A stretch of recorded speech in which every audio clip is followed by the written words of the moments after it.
کیا اسرائیل اور حماس کے درمیان فوری طور پر مکمل جنگ بندی ہونا ممکن ہے؟ اس پر بات کرنے کے لیے ہمارے ساتھ بفلو نیو یارک سے یونیورسٹی آف بفلو سے منسلک پروفیسر فیضان حق موجود ہیں۔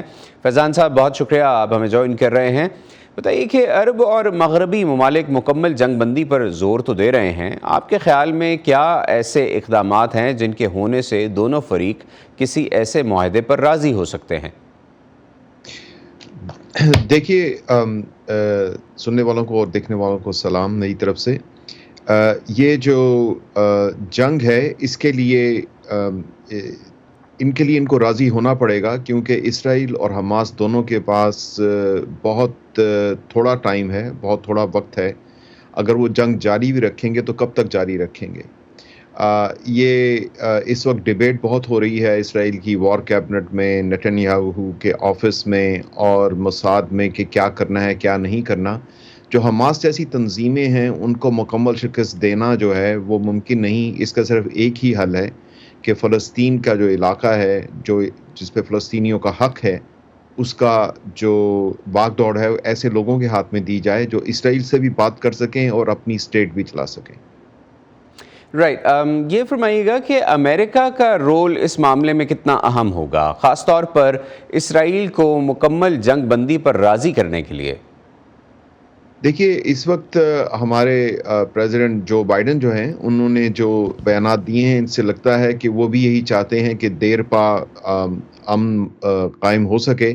جیسے آپ کو معلوم ہے کہ اگلا جو سال ہے وہ الیکشن ایئر ہے، امریکہ کے پریزیڈنشل الیکشنز ہونے ہیں، اور پریزیڈنٹ جو بائیڈن جو ہیں کسی طرح بھی نہیں چاہتے کہ یہ جو کانفلکٹ ہے یا کسی بھی صورت میں اگلے سال تک جاری رہے، یا اس کے جو آفٹر ایفیکٹس ہیں وہ بہت دیر تک افیکٹ کریں ان کی جو پریزیڈنشل کیمپین کو۔ یہ ایک ریالٹی ہے، ایک حقیقت ہے، سیاسی حقیقت جس کو آپ کہہ سکتے ہیں۔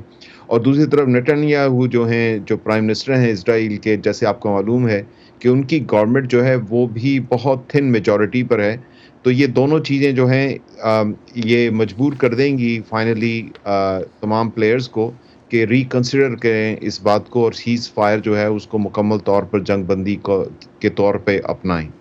اگر سیز فائر ہو جاتا ہے، یعنی یہ اتفاق ہو جاتا ہے کہ سیز فائر کیا جا سکتا ہے، تو کیا وہ شرائط ہو سکتی ہیں اور ان پر عمل درآمد کی سپرویژن کون کرے گا جن کے ذریعے سیز فائر کو برقرار رکھا جائے؟ دیکھیے، اس میں امریکہ کے جو ہے وہ ایک کلیدی کردار ادا کرے گا، اس کے بغیر گزارا نہیں ہے۔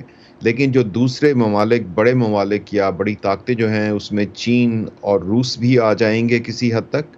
البتہ جو عرب ممالک ہیں جو ارد گرد ہیں اسرائیل کے، خاص کر مصر اور جارڈن اور سعودی عربیہ اور یونائٹڈ عرب ایمریٹس، ان کا بہت اہم کردار رہے گا، کیونکہ اسرائیل کی سیکیورٹی کی جو ضمانت ہے وہ انہی سے مانگی جائے گی اور انہی کے بل بوتے پہ یہ ہوگا۔